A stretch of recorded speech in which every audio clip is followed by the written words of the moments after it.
Hey y'all, welcome back to part 2 of the Great Biscuit Experiment. This is biscuits in the air fryer. I'm using the Merrill all-around cooker or whatever it's called. And I've made a semicircle. It should be a circle of parchment paper. And I'm going to put the lid on and do them at 320 degrees for about 5 minutes, flip them over, and do it for about another 5 minutes, and we'll see what happens. Okay, welcome back. Here are our air-fried biscuits. Let's reach in and grab one. And that's it next to the griddled.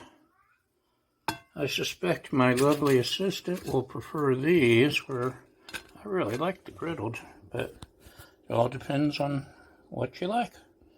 Now, excuse me, I'm hungry, and let's try them out.